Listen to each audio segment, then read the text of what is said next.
Play Crack the Sky by Maiqueti and TomorrowHeart. Chapter 1, Act 1, Ever After. It was so calm.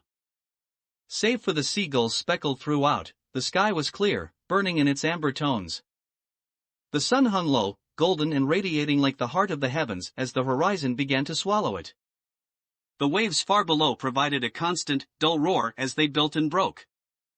A pair of blue eyes stared out at the scene, aching with the desire to keep it forever. A tiny, playful giggle drew her attention away, redirecting it to the little blonde girl standing triumphantly with the marker in her hand. She pointed at a red skull and crossbones on the map. "So we can always find each other," Chloe said, "in case of an emergency." She slipped the marker into her pocket and grinned as she removed the pirate hat from her head. She knocked it twice with her fist, disturbing any dirt and dust, and held it out. "You want to be captain for a little bit? You always mutiny," Max said quietly, the freckles in her cheeks catching the light as she smiled. Chloe rolled her head back with a sigh. "I promise I won't, Max," she stated, popping a fist onto her hip. Besides, she took a step forward and grabbed the girl's hand. "We'll both be the captain when we become real pirates. Teamwork." She carefully placed the hat on Max's head, then smushed it down with a spirited rumple. "But we'll be good pirates, right?" the brunette asked, pointing at her friend with one hand as the other adjusted the hat. Chloe puckered her lips and shrugged. "As long as good pirates still get all the gold they want."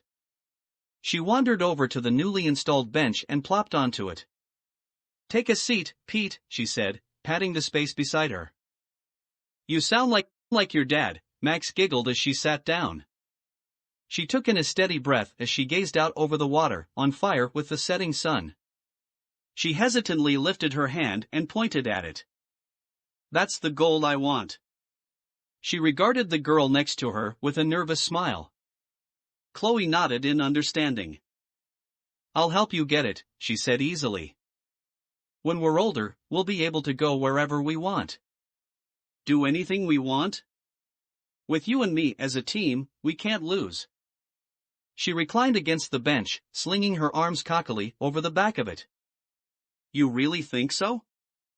Max asked, her eyes slipping away from Chloe and back out to the horizon. "Trust me," Chloe said matter-of-factly, "you and me are going to leave a mark on the world." The telephone pole shattered near the base, then careened into the street, snapping all of the wires it held in support. It landed on a car that was moving only seconds before, crushing the front seat and obliterating the windshield. The live wires fell every which way, some finding dangerous homes in the growing puddles. A man stood in the window of a shop, waving his arms and shouting. He was gone a moment later as the roof above him collapsed, placing a pile of rubble where he just was. "We need to leave," Chloe shouted, her voice being snuffed out by the blistering noise of the wind.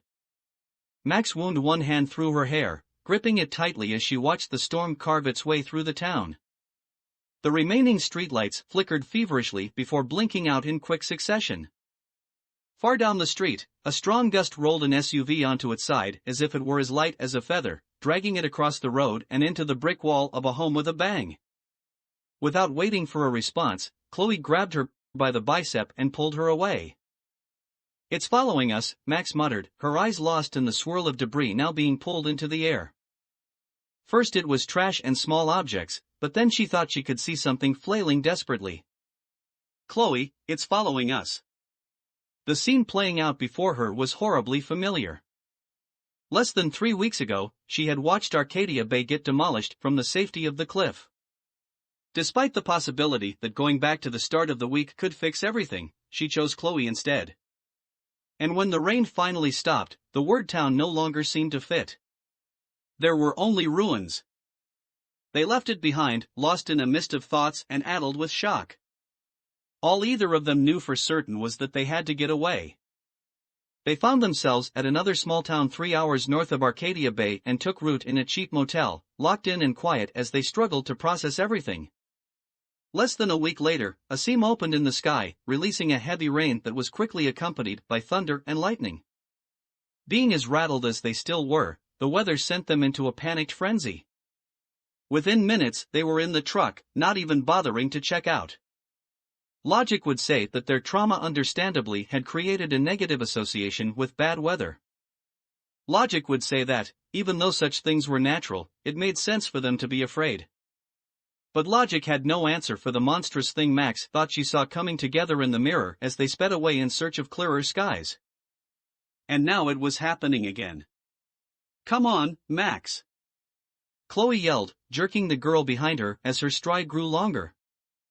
Max was finally able to pry her eyes away from the chaos, focusing in front of her so she wouldn't stumble.